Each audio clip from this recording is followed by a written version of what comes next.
Hey everybody, how's it going? This video is going to be a little ramble on model handling etiquette.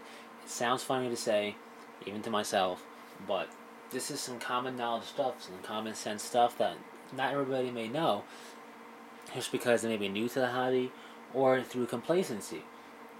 And what I mean by that is we all handle models. If you're in the wargaming hobby, you handle models whenever you're putting them together, gaming with your own models, whatever it is. And because of that, we may, be pretty confident on how to handle and pick up models and do whatever. But some people may not like their models just picked up like you would. So you would pick up your own models. So complacency or just being new to the hobby, you don't want to cause a scene. You don't want somebody to nerd rage on you, which happens, and it's always embarrassing for everybody. But anyway, handling models is kind of a twofold thing. Firstly, and most importantly, never touch another person's stuff without asking. That goes back to grade school or pre-grade school. I don't know. It's common sense stuff. If it's not yours, don't touch it. There's no reason to touch it. Always ask. So we got that out of the way. Now, the reason why you ask is because models aren't all created equal. Certain models are inherently more fragile than others. In 40K, I have a pretty good understanding of what models are. But if I'm looking at a fantasy game or a different game setting, I wouldn't know what models may be pretty fragile to pick up. And if you pick them the wrong way, that could break. If I don't know how to pick it up the right way, I'm not going to pick it up to begin with. So you have to be a little bit careful, especially when you get to kit bashing, scratch building, conversions. That's when you can really mess up something because it may be held together a certain way that if you put too much force on one side, it could break something off. And with that being said, these two models here are good examples of models that will probably get up close attention by people looking at them. The Dark Angel is painted up by General Splatten. I did not paint it, he did. At Splatten Studios, he did a fantastic job, and because of that, people are going to want to look at it, get a closer look. And my friends all looked at it up close because it just looks really awesome. So that model is going to get some attention. Now, this guy right here, I did the Custodian Godly King guy. That's the model that I did, and it's a kit bash and a conversion, so people are going to want to look at it because it's different. With that in mind, I sealed the model. They're sealed. The paint won't chip off of them, unless you really try to chip the model for no reason, which is just a mean thing to do. Why would you do that? So they're ready to be held. And when you're holding a model, it's always good to try and limit how much contact you have with the model with your fingers.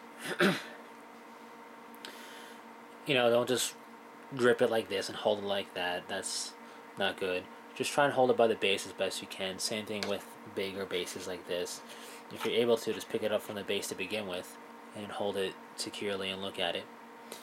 If you want to hold it and get a good look at it. Most of the time, there is no real reason to pick up a model anyway.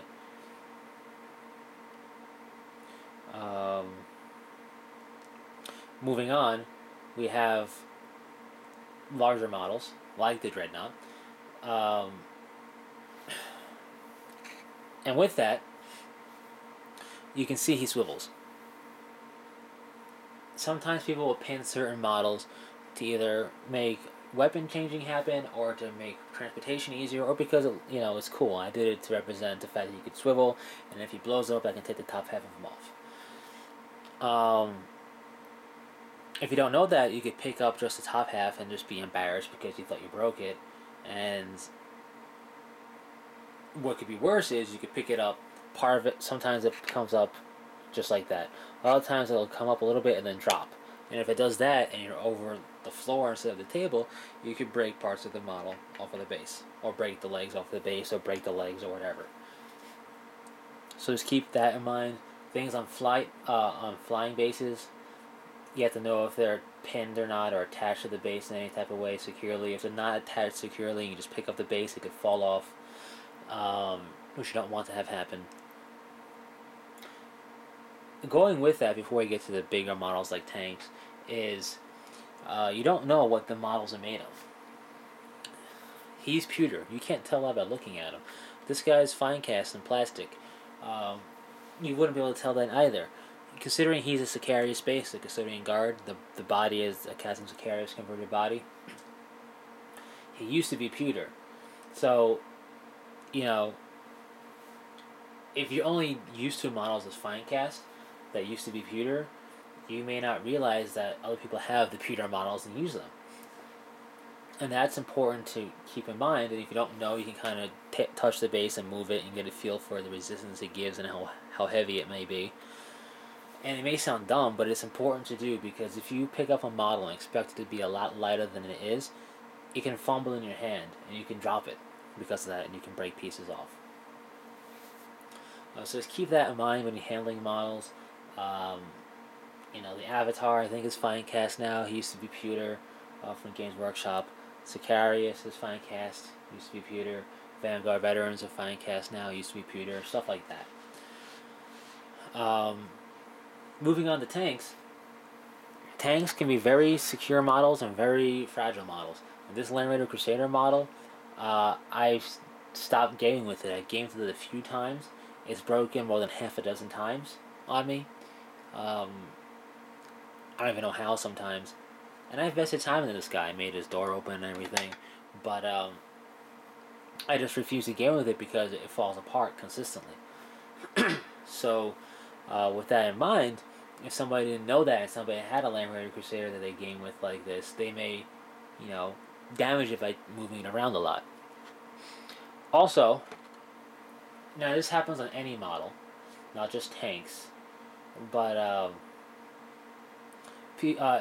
just using tanks as the example because they're suitably big enough for this, and that is adding extra bits to your model. Purity seals, gubbins, whatever it is. Tanks do it a lot. People do it on their models a lot as well. If you don't know the tank very well, you may not know this purity seal does not belong there. That was added extra. And if you went and grabbed it, you could break the purity seal off. These smoke launchers are added after the fact. They can snap off. Extra little details like that bring the tank to life, add character, but if you're not careful in handling them, you could break them. So just keep that in mind, because you don't want that embarrassment either. And especially here, Land Raiders are commonly, moved and held like this.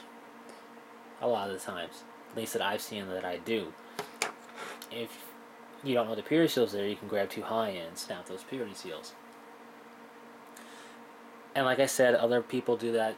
Not other people, I myself, the Dreadnought has a Donna's arm here. This has a purity seal added here.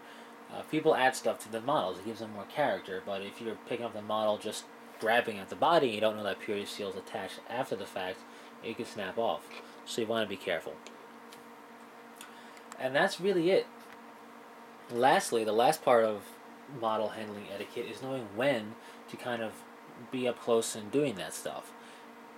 When people bring their armies and they're gaming, they're there to game. They're not there to necessarily play model showcase, if you know what I mean. Especially in a tournament setting. People bring fantastically painted armies to tournaments because, they're good at it. You should always play the fully painted army anyway, that's my belief. And the painting contest, that usually at every single one. So, with that, they want to try and bring their A game completely in terms of fighting against their opponent and having a cool looking army. Don't get in their way and don't bother them until that tournament session is over. Between different games, you play 3 different games. At least locally, there's 3 different games to a tournament. So once game 1 is done, then chat up the guy, look at his models a little bit. In casual gaming, get a sense for the enemy. Not the enemy. I'm talking about that. Switch gears. I was thinking tactically for a second. Get a sense for the player. If they're having a jolly good time, not doing anything crazy, they're just laughing it up and barely doing anything, not barely playing, but not taking it super seriously, then maybe you can go and look up close and start a conversation that way. But it's best to wait until there's a big break in the game or the game is over before we really start looking at their models, because it can break their train of thought, break their concentration, and nobody wants to have their game interrupted. So why risk interrupting their game? And that's basically it. Hopefully that made some sort of sense. I kind of jumped around from different topics here in terms of model handling and etiquette. But I'm going over this because, again, with making a lot of models and building armies, we grow kind of complacent, and we may forget the fact that not everybody likes their models handled in general, or the way you handle your models normally. And because if you're new to the game, welcome. Hope you have a lot of fun. And if you're new to 40k or any other war gaming type of thing, um, you don't want to make a bad impression in a way. So I don't want to have anybody nerd rage on you. So that's why I did this video, to help new people coming into the hobby, as well as people who may have grown a little complacent because they just built hundreds and hundreds of models, or however much they built. I have no idea.